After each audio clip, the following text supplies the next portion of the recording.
Bueno, como ven ustedes, hemos podido disfrutar, ¿verdad?, de este manjar de cultura en el poder de la cultura con Gamal Michelén Estefan. Ha sido un especial de la cultura vive, hablando de los impresionistas.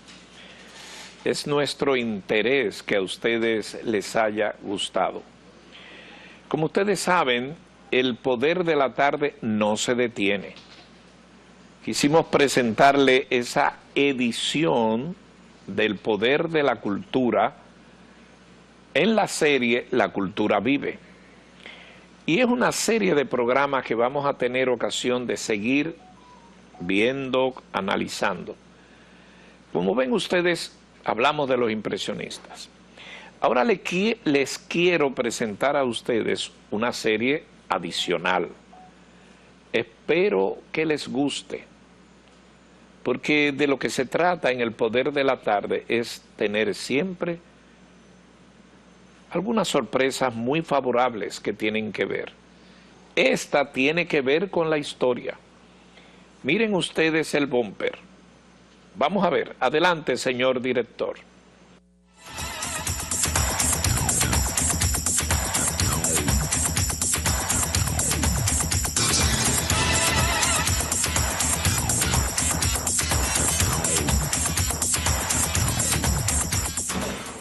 La historia sin fronteras.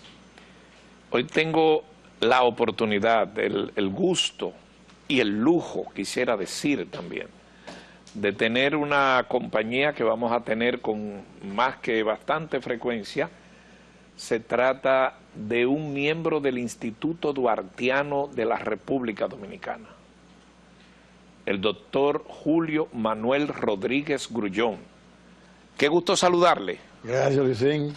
Encantado de estar aquí. ¿Qué le parece esta oportunidad, esta ocasión de crear un espacio que, como vieron ustedes, se llama La Historia Sin Frontera?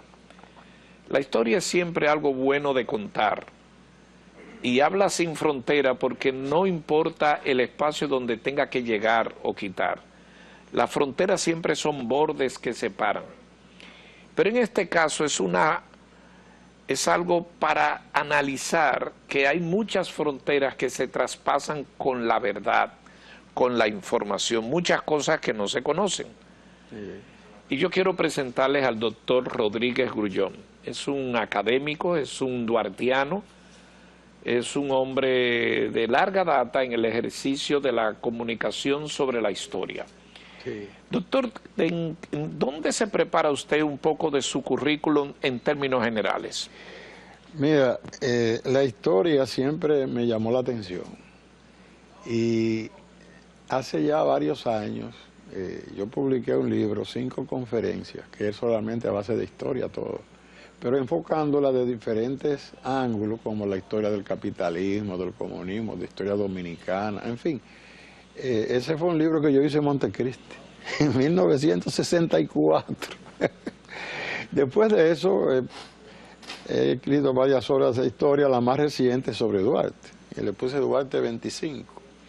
¿Por qué Duarte 25? Exacto, la gente se pregunta, ¿por qué Duarte 25? Mira, en el duartiano, en todas partes, te salen una foto de Duarte, que le tomaron cuando ya estaba, la hermana le dijo, óyeme, pero no hay foto tuya, y ya tú te estás casi muriendo.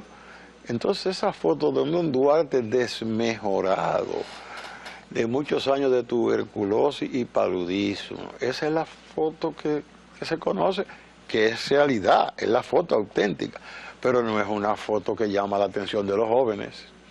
Duarte no tenía 60 años cuando hizo la Trinitaria, tenía 25. Entonces, ¿y cómo lucía Duarte a los 25 años? Bueno, hay una descripción de ese rostro por Serra, que lo describió poco antes de fundarse la Trinitaria, y tú sabes que con esas descripciones los artistas pues te plasman una figura, y la artista Clelia de Gómez me plasmó ese rostro de Duarte de 25 años. Inédito, pero la idea es que los jóvenes entiendan que este país lo fundó un joven de 25 años, y que de los 9 trinitarios, 4 tenían menos de 20 años.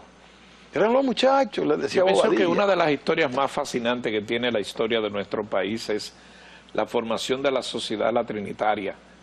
Siempre voy a recordar esa fecha de un 16 de julio que hace que la historia pueda ser establecida a partir de ese formato de 3 en 3, 3, 6, 9, que comenzaron a dar nociones de un compromiso patriótico para forjar los ideales que desencadenaron en la República Dominicana, porque la primera y gran expresión fue la trinitaria, la sociedad más completa, más orgullosa y más histórica que se haya formado. El fundamento de la nacionalidad dominicana Es la trinitaria. es la trinitaria y es realmente fundada en el cristianismo. Y sobre todo basada en un hecho fundamental, ese juramento trinitario, que es la joya de todos los juramentos habidos y por Así haber. es, efectivamente. Mire, yo quisiera hoy comenzar a armar este tipo de programas desde un comienzo. Y nos hemos puesto de acuerdo para comenzar desde el inicio de nuestro territorio, de nuestra propiedad, de nuestra isla. Ustedes saben que se tejen muchas informaciones, muchas de las cuales son contadas en alguna ocasión de una manera y eso se queda así.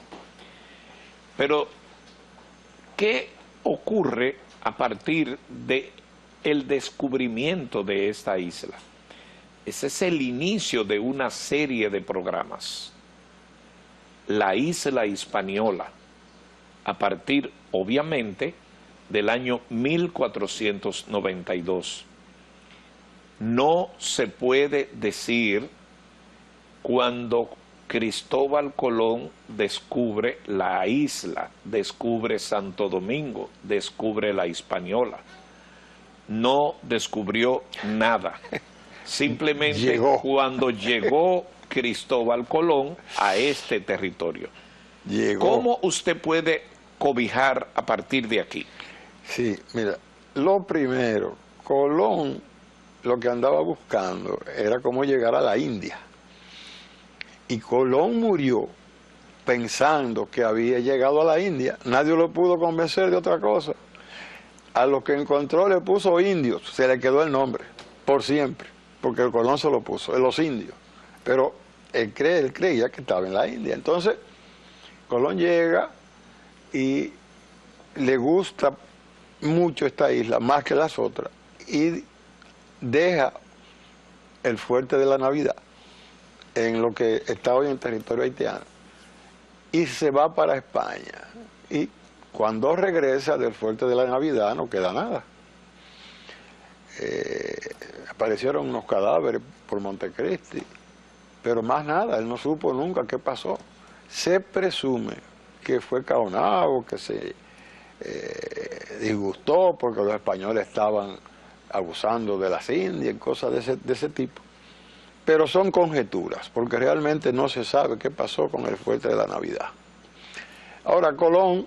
y sobre todo cuando termina encontrándolo destruido. O sea, nada, ¿no? A partir de ahí, los rastros, los restos de lo que allí se encontró, es lo que se asemeja a ese fuerte de la Navidad, que es lo primero que deja establecido como un mecanismo de su llegada. Sí, porque fue que la Santa María encalló y se dañó. No cabían todos los marinos en los dos buques para regresar a España, entonces lo dejó ahí e hicieron una fortaleza con los restos de la Santa María. Pero al llegar estaba todo destruido. Entonces Colón navega hacia el este, cruza Montecristi y llega al área de Puerto Plata y allí funda la Isabela, cerca de la desembocadura del Bajabónico. Como es natural, lo primero que se desarrolla es la Isabela. Exacto. En el norte de la isla. Sí, cerca de Puerto Plata. Cerca de Puerto Plata, que es hoy territorio dominicano. Sí. A partir de ahí, ¿qué sigue? Bueno, entonces Colón comienza a hacer viajes al interior, desde la Isabela, y funda varias ciudades. Fortalezas, más bien, eran fuertes lo que Colón fundaba. Colón fundó a Santiago, Colón fundó a Jánico, Colón fundó La Vega, llegó hasta La Vega. Sí, porque hay que recordar, cosa que usted nos ha documentado siempre, que los mecanismos de fundar algo era construir una fortaleza, construir un parque y una iglesia. Y una iglesia. Que es la razón que donde quiera que ha pasado España, o españoles, o sea, la colonia española, hay una iglesia y un parque. Y un parque. Frente cerca, a la iglesia. uno al lado del otro. Y poquito más allá la fortaleza. La fortaleza. Y él lo hizo eso en Santiago. Santiago, Jánico, La Vega, sí, esos 3 sitios. Obvio que lo hace por la cercanía de la Isabela. Porque venía bajando, bajando. Pero no pasó de La Vega. Por eso es que se dice, cuando vienen los santiagueros y vienen a la capital, voy a bajar todavía desde entonces. Miren, desde el año 1400 y tanto. Así es. ¿Qué sigue la historia? Bueno, entonces Colón tenía un problema, que él no era español. Y estaba en conflicto con los españoles. Al extremo de que en 1500 lo meten preso. Y lo devuelven para España encadenado. Los reyes le perdonan todo, pero se le prohíbe regresar a la isla. Se le prohíbe regresar a la isla. Entonces Colón lo que hacía era viajar, descubrir y volver a España. Pero no asentó en ningún otro sitio. Lógico, vale la pena aquí decir que todos estos viajes eran para buscar productos, dinero, para buscar dinero, para buscar, ¿cómo se llama esto? Recompensas, y también buscando tierras para adaptarse a la España. Exacto. El imperio español, porque eran imperios los que fundaban las naciones europeas. Ahorita vamos a llegar a los imperios, porque los imperios es una cosa seria desde entonces.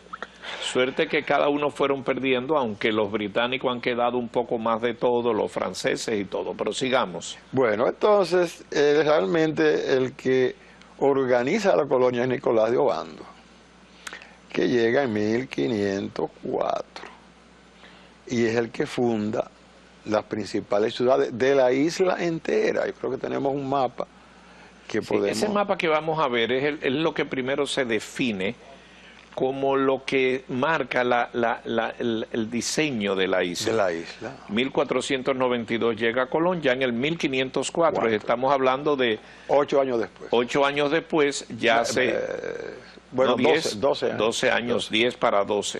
Sí. Entonces ya en ese periodo ya...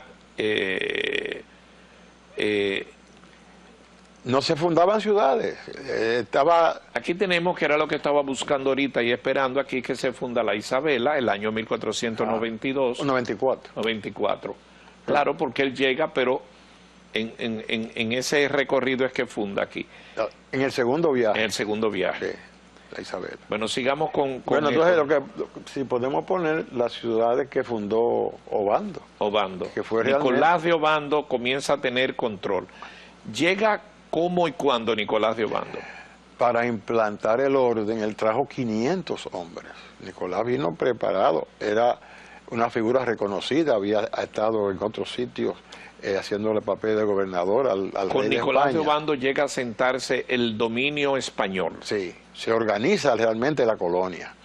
No había una colonia bien organizada hasta que llegó Obando y la organizó. Fundó la ciudad, fue muy cruel con los indios. Anacaona la ahorcó. Pero esos son los choques de civilizaciones, diríamos. Entonces, ahí están las ciudades que, fíjese bien, quiero que se note que hay ciudades de lo que hoy es Haití, mire, donde están las diferentes... Déjame ver si con un poquito se puede, no se ve, si lo pongo allá.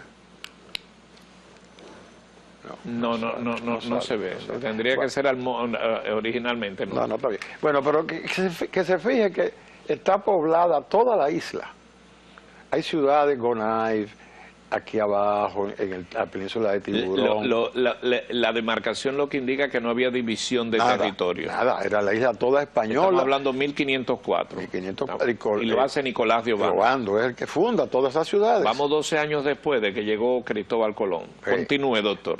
Entonces, a Obando lo sustituye el hijo de Colón, Bartolomé Colón, virrey, que es donde empieza a fundarse una sociedad, porque él se casó con una princesa, María de Toledo, y vino con unas damitas, compañeras de María de Toledo, que se casa con los españoles que encontró aquí. Pero aquí hay un problema. Los españoles, casi todos, tenían relaciones sexuales con las indias. Y cuando llegaron las damas, ellos se casaron con las damas, pero no dejaron sus indias. Entonces ahí surgió la querida. La institución más vieja de este país, relaciones, es la querida.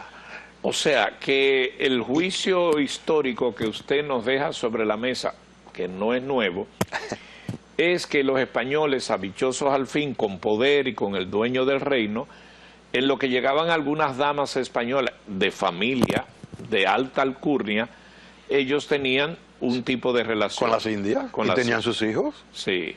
Se fueron. Con las nativas, más bien. Las nativas. Porque eso de India no existe como tal. Ni son hindú, ni mucho menos. No. Con las nativas. Las nativas. Entonces, bueno, pero ¿cuál era la querida? ¿La española? No, la india. Sí, porque ellos no se casaban con las indias. Y sí se casaron con las españolas. Claro. Y formaban territorio y formaban... Entonces formaban familias. Familias. Y esos eran los únicos que heredaban. La división de nuestra sociedad tan grande entre clase alta y clase baja comienza ahí. Porque los únicos que heredaban eran los hijos de las españolas. Y había lo que se llamaba el mayorazgo, que se lo daban todos los hijos más viejos, y toda esa cosa. Entonces, ya es el predominio de la época de Bartolomé Colón. Sí, porque esa era la esposa de Bartolomé. Claro. La esposa. Vamos a decir que era la especie del patriarca, del patriarcado. Los reyes reconocieron en Bartolomé, pues ya Colón había muerto. Sí. Los títulos que le habían dado a Colón se los dieron al hijo. Al hijo. Sí. Y en mérito. La nacionalidad de Bartolomé Colón. Él nació de una española. Colón con una española, pero no se había casado tampoco. Pero él por eso se le da la titularidad como español. Sí. Porque Colón, genovés al fin, no era... No era español. No era español. Pero él era hijo de una española. Bueno, ¿estamos en qué año ya? Porque yo quiero ir con el recorrido. Bueno, ya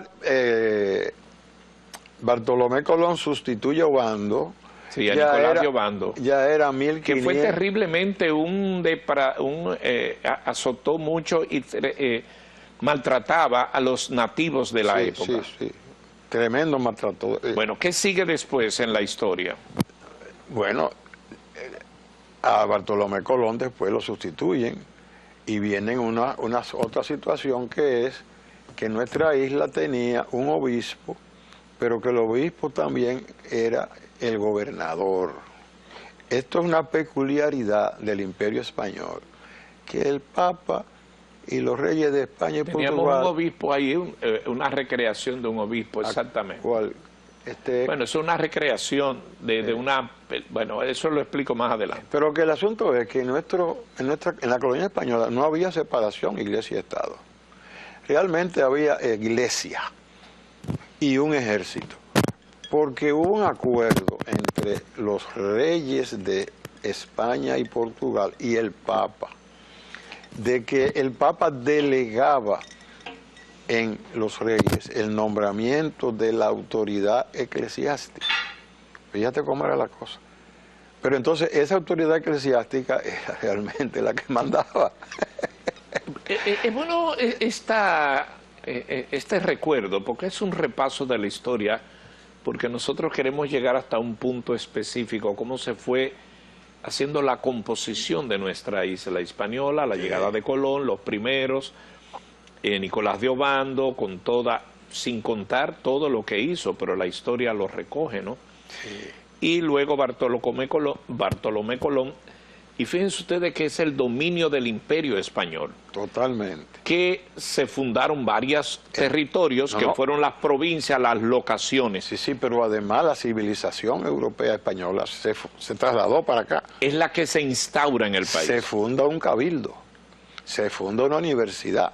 La universidad de Santo Domingo. De Santo Domingo. Ella se llamaba Santo Tomás de Aquino. Claro, por el tema religioso. Sí, y todavía el sello de la universidad actual es Santo Tomás de Aquino, el mismo sello de 533. Porque esto es bueno recordarlo, todo lo hicieron los españoles en base a su razón, a su origen. la parte religiosa, porque la religiosidad del catolicismo viene dado por esa herencia Claro. con los españoles, ¿cierto? Claro, porque vino junto con la formación de nuestra sociedad. Nuestra sociedad se empieza a formarse realmente con la llegada de Bartolomé Colón y María de Toledo, que comienza entonces una clase alta, que es la que gobierna, y que tenían muchos de los que gobernaban en mente hacerse ricos e irse para España otra vez. Había unos que no venían a quedarse. ¿Cómo se repartían las tierras en esa época? A la libre. A la libre. Y era la isla completa. Y además que había territorio de más. A partir de ahí estamos en los años ya... Entonces estamos en el siglo XVI. Siglo XVI, 1500. Se hacían lo que eran las encomiendas, un terreno con indios, se lo daban a los españoles. Terrenos para que los indios trabajaran y produjeran. La mejor expresión primero de los esclavos, hasta que vinieron un tema de los esclavos que trajeron los franceses al territorio de al lado. Por eso más adelante. Eso vinieron después, pero fíjate otra cosa. Por eso lo dije más adelante. Los españoles consideraban a los indios subhumanos para explotarlos. Para explotarlos. Que no eran humanos, que no eran gente, que no tenían que tener los derechos de los españoles. Entonces vino una encíclica del Papa que no, que los... Es importante lo de la encíclica que usted señala del Papa. El Papa fue, no fue Benedicto, ahora yo tenía el nombre, lo podemos decir ahí. Pablo III.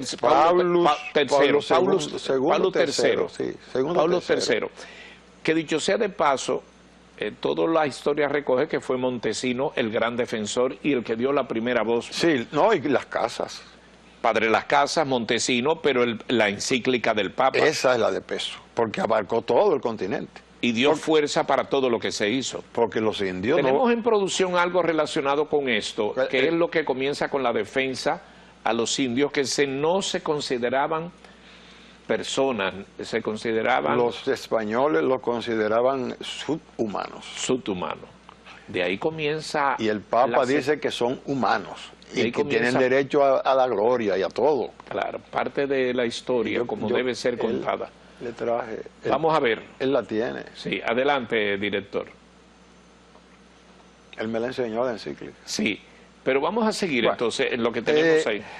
Eso, lo que queremos recalcar es que los españoles en ese siglo XVI explotaban a los indios. Y entonces se formó con los hijos de las queridas una clase social baja y los hijos del matrimonio, que eran los únicos que heredaban una clase alta. No había clase media, no había clase media. Esa es nuestra sociedad típica del siglo XVI. ¿Qué pasa? Que en el siglo XVI viene la revolución religiosa en Europa.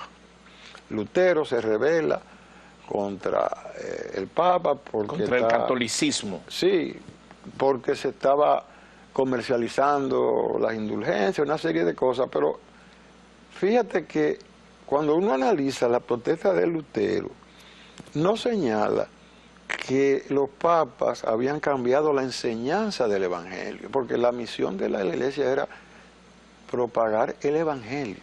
Entonces, si tú te vas a separar de los papas acusándolos de que no están propagando bien el Evangelio, y eso no fue. ¿Esta acción de Martín Lutero incidencia por acá? Oh, tremenda. ¿Por qué tiene incidencia lo de Lutero en la isla Hispaniola? Porque entonces se comenzaron a pelear los europeos por hacer cada uno su imperio y competir con España. Punto importante, hago un punto de inflexión. Martín Lutero, que divide la iglesia con su posición, hace un cisma en la iglesia. Un cisma. Cisma. Viene a tener una incidencia en este territorio. Porque entonces, fíjate, después de Lutero vino Calvino. Que cambió todo el sistema de la salvación, fíjate. Sí.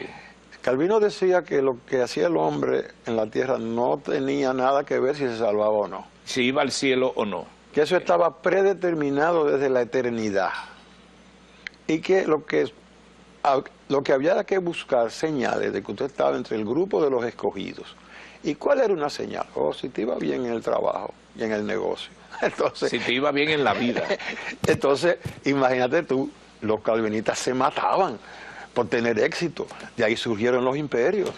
Entonces, los imperios comienzan, siempre estaban dominando en Europa, y los imperios comienzan a buscar territorio para hacerse más ricos. Y a pelear con los españoles. Comienzan a buscar territorio donde hubiese construcción, donde hubiese oro, donde hubiese perlas, donde hubiese un poco de todo para hacerse ricos. Eran los grandes negociantes.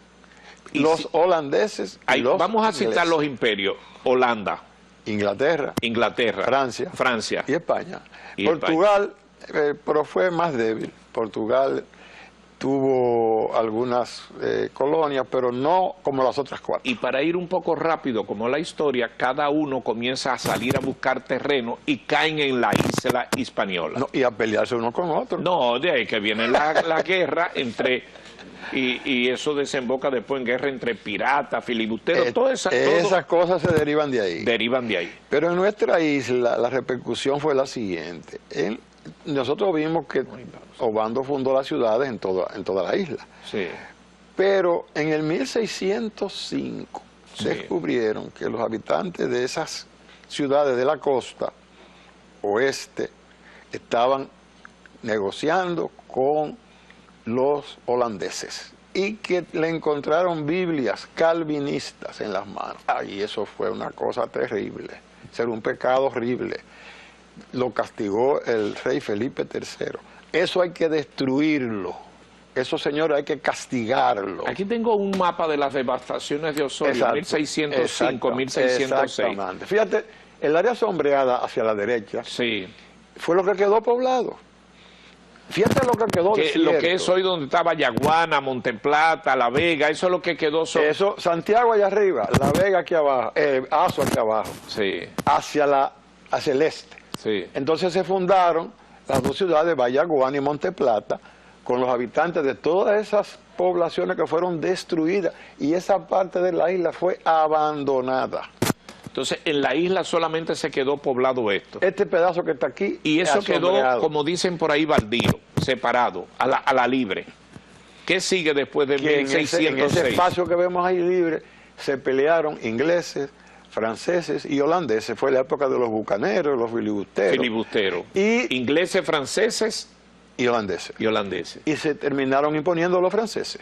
Pero pelean, y eso termina buscando el pleito con los españoles que estaban en posesión de... En este lado, que en seguían de lado. este lado. Es decir, el terreno baldío, que es el de la izquierda, donde hoy Sí. está parte del norte del país y donde está Haití, Sí. eso estaba libre. Libre. Entonces, esos tres imperios vienen a pelearse ahí. Son las guerras que se dan interminables.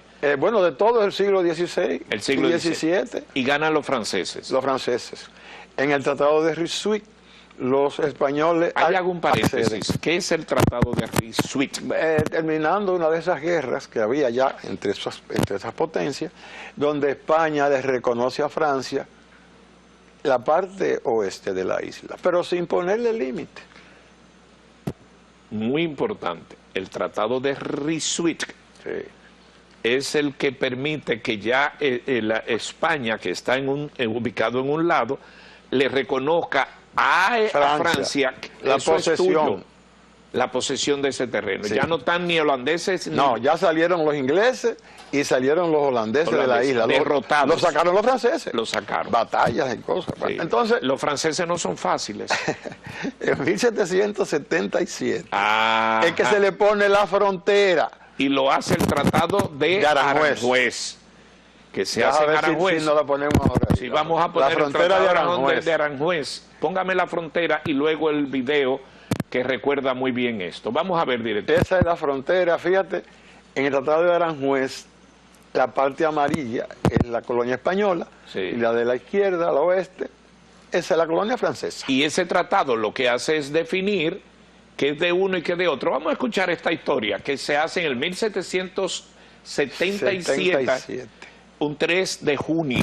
Es un- Y se hace en los jardines, en el Palacio de Aranjuez, Sí. en una historia sumamente interesante, Sí. que hace, como usted ha visto ahí, la demarcación de uno y de otro. Y es lo que es Haití Y vamos a escucharlo para compartir este video. Estoy contento de recrear, narrar la historia. Vamos a ver. 3 de junio del 1777, Tratado de Aranjuez, se hace definitivo el tratado provisional firmado en agosto último, cuando los embajadores nombrados para este fin por España y Francia se reunieron en el castillo de Aranjuez, en las cercanías de Madrid, y lo ratificaron con sus firmas para que pusiese fin para siempre a las dificultades de los problemas fronterizos de la isla de Santo Domingo, en 1697. Según los acuerdos establecidos en el Tratado de Rixwijk, España cedía a Francia la parte occidental de la isla, lo que actualmente es Haití, conservando la parte oriental, actual República Dominicana. Durante todo el siglo XVIII, España y Francia mantuvieron unas relaciones cordiales, basadas sobre todo en la relación de parentesco de los monarcas de ambos países, todos ellos pertenecientes a la Casa de Borbón. En 1773 el capitán general de la parte española de la isla, José Solano, y el gobernador de la parte francesa, Marqués de Valiere, firmaron un acuerdo provisional en el que se definían los límites entre los territorios de ambos países en la isla. En 1776 José Solano y el conde de Nineri ratificarían este acuerdo con la ayuda de una comisión de topógrafos que señalarían físicamente los límites establecidos. El tratado fue firmado en la localidad madrileña de Aranjuez por el conde de Floridablanca, en nombre de Carlos III de España, y el marqués de Osun, en representación de Luis XVI de Francia. En él se relacionaron minuciosamente los límites entre los territorios de ambos países, basados en los acuerdos de 1773 y 1776, y apoyados por un mapa topográfico levantado a tal efecto. Más claro ni el agua, ¿verdad? Pero y fíjate, un poco recordándonos todo eso que estudiamos. Y fíjate un detalle, que los españoles ganaron muchísimo terreno de lo que habían perdido. Correcto. Qué buen dato. Lo que pasa es que los españoles tenían la ventaja, por esta historia que usted no se recreó, de estar asentados.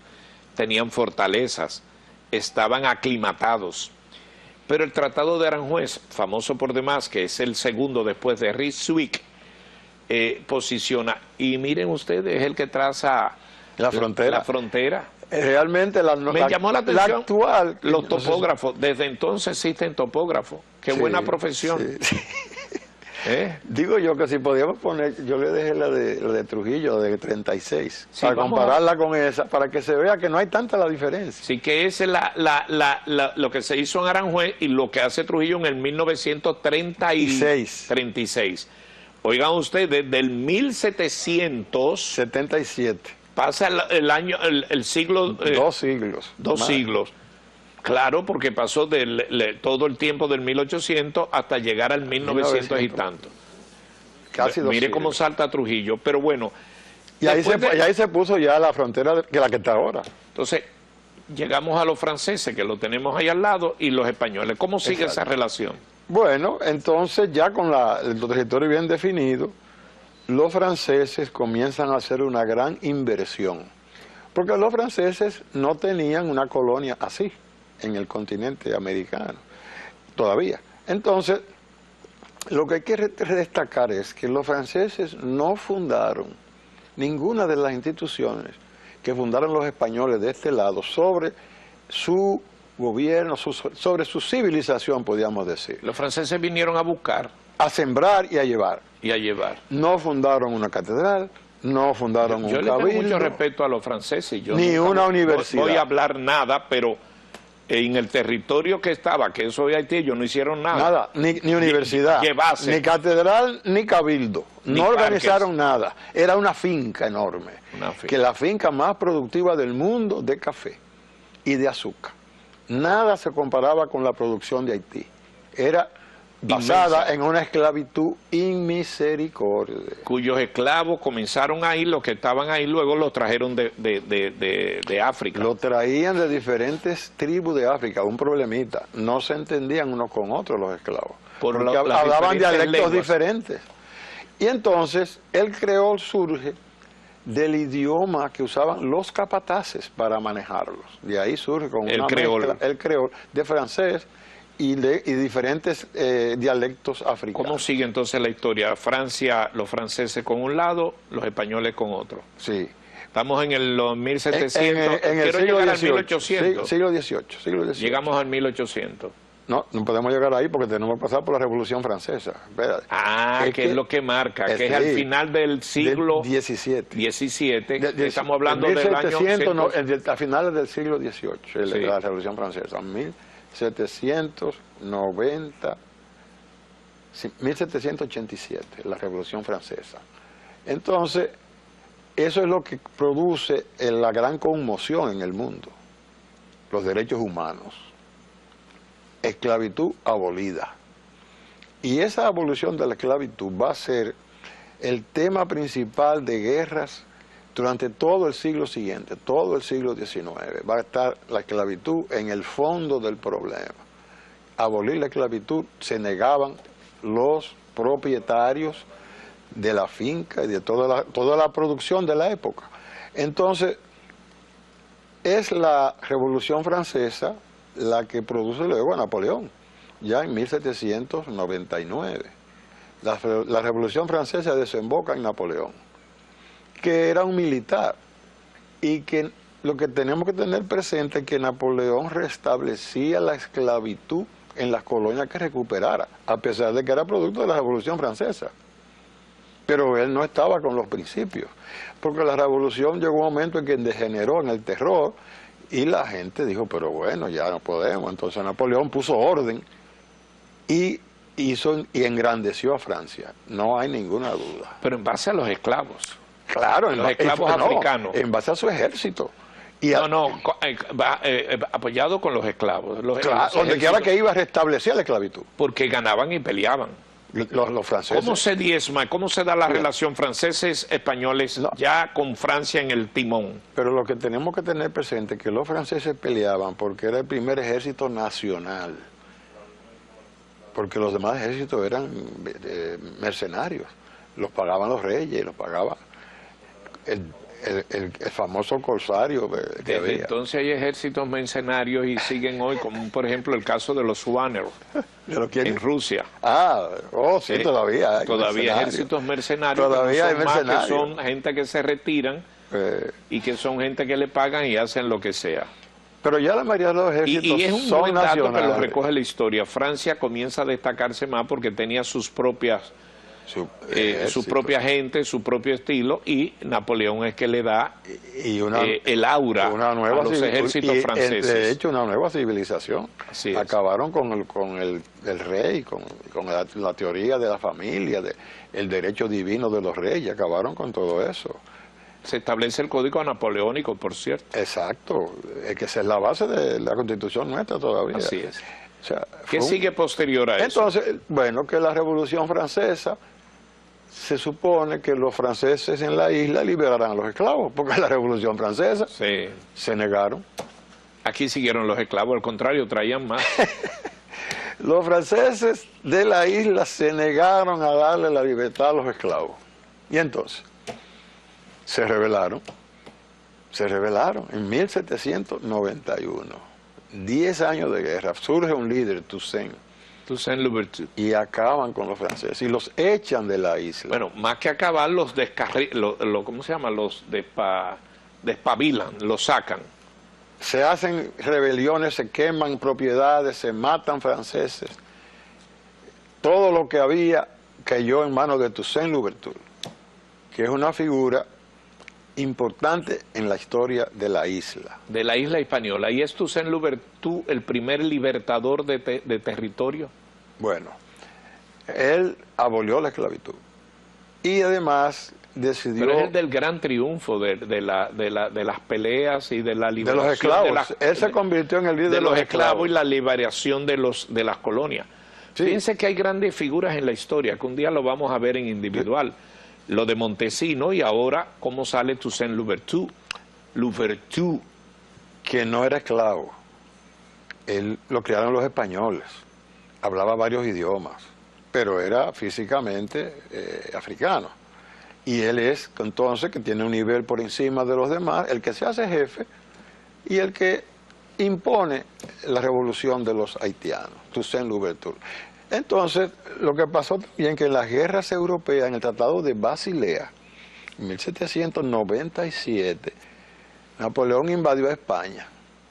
Entonces, para que se fuera, decidieron darle la isla entera, y así salió el ejército francés de España. Cuando aquí se supo que España le había dado la isla entera a Francia, aquello fue una conmoción terrible. Se produjo una quintilla de quejas. Ayer nací español, después fui francés, ya no sé qué será de mí. La población se sintió desamparada. Se perdió la identificación con España. Con el Tratado de Basilea, cuando aquí se supo eso, se perdió la identificación con España. Entonces Toussaint es el que decide hacerlo cumplir. Él dijo, bueno, la isla entera es francesa, y vino para acá, 1800. Ese es el tiempo que yo quería llegar, porque hoy obviamente nada más vamos a llegar hasta marcar el 1844. Fíjense que arrancamos rápidamente citando momentos de la historia, solo citándole. Cómo los franceses, por una decisión de una apelación a lo que había hecho Napoleón, o el ejército, porque todavía Napoleón no estaba en el poder. Pero sí, el ejército francés, que se declara que este es territorio francés, pero estaban todavía los españoles, pero lo sacan. Y es Toussaint Louverture quien emprende esa tarea. Es decir, que lo que había hecho la demarcación, que era española y francesa, eso se borra y se queda todo en nombre de Francia. Estamos hablando de 1800. Sí. Comienza una dominación 1800. De 22 años completo, hasta 1844. No. Después de Toussaint vienen los franceses otra vez. Viene la invasión de Leclerc a recuperar, vienen una serie de cosas muy importantes. O sea, Napoleón no quiere, no quedan 10 minutos, no quiere perder su isla. Napoleón quería hacer un imperio francés, como lo habían hecho los españoles.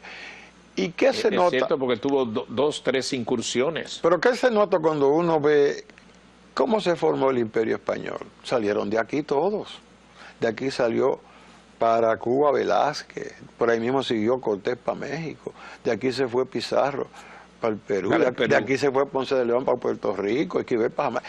Este fue el centro de donde salieron los españoles. Y en expediciones y en rutas para conquistar esos lugares, pero para imponer el imperio español. Y para hacerse ricos los conquistadores. Sí, porque todos ellos lo que eran ladrones de nuestros territorios. Óyeme, me excusan el término. Óyeme, Pizarro, que era analfabeto, estaban en Panamá, la expedición, y se querían devolver, y cogió una raya, y cogió una vara y hizo una raya. Rían, lo que quieran ser ricos y salir de la pobreza, que crucen esa raya para acá, y lo que no, que se vayan para España. Cruzaron 5. Todavía se utiliza la raya de Pizarro. Tengo los teléfonos, si quiere algún comentario, observación, pregunta en los últimos minutos de esta serie de programas, La Historia Sin Fronteras. Por eso se llama así esta serie, con el doctor Julio Manuel Rodríguez Grullón, que vamos a terminar con Duarte, pero eso queda mucho tiempo, ni siquiera hemos llegado a lo que es la independencia. Estamos en el 1800, cuando estamos narrando, escuchando que vino Toussaint. Que vino Toussaint y se apropió de todo lo de aquí. Españoles fuera, algunos españoles cogieron por eso. Saludos, buenas tardes. A Cuba la mayoría. Buenas tardes. Hola, buenas tardes. Sí. El programa que ustedes tienen, El Poder de la Tarde. Sí. Felicíteme al doctor Pichardo. Yo soy César Mota III, presidente del Centro Duartiano del Ceibo. Estoy escuchándoles, viéndoles, muy interesante todo lo que ustedes están planteando sobre la historia. Pero aclárenme algo.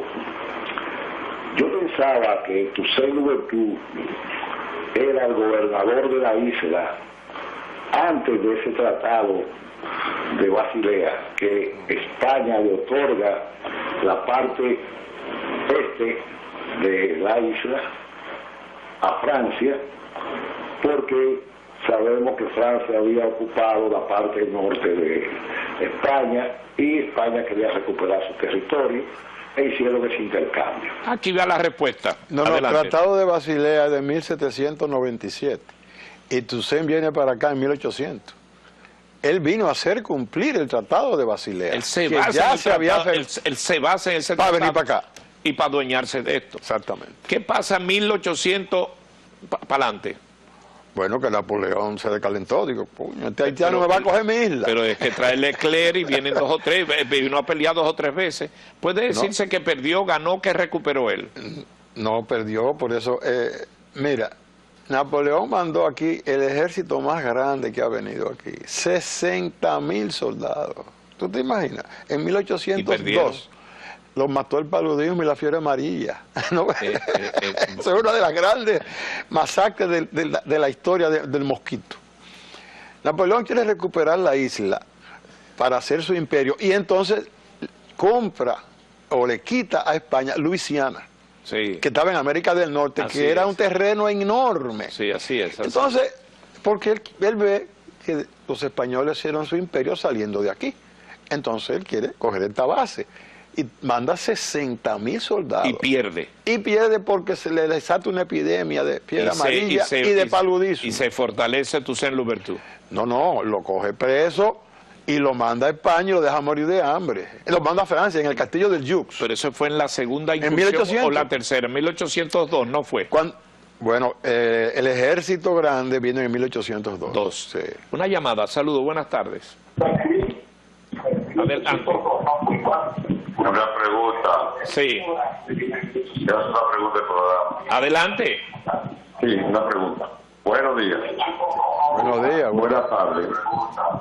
Buenas tardes, estoy en el aire. Sí, adelante. El doctor Morocho Medina. ¡Ay, Dios! ¡Ay, Dios! ¿Tú estás en San Pedro todavía? ¿Tú estás en San... Excelente intervención. ¿Qué le parece el programa? Decirle al público, Luisín, que él es hematólogo y pediatra y profesor mío. Excelente intervención. Era para saludar a Rodrigo y yo. Muchas gracias. Muchas gracias. Estoy hoy contra el tiempo y con gazapo, pero esto es una serie que va a comenzar interesante. Lo dejamos ahí. No lo dejemos ahí, los franceses. Bueno, el ejército que vino logró, apresó a Toussaint y lo mandaron preso. Y murió en el castillo del Jux, en los Alpes. Lo dejaron morir de hambre, Napoleón, listo. Entonces, ¿qué pasa? Que viene la guerra, entonces coge el mando de Salines al irse Toussaint, a atraparlo. Y viene la guerra y la epidemia masiva de fiebre amarilla y también de paludismo, que reduce el ejército de 60.000 a 2.000 en 2 años.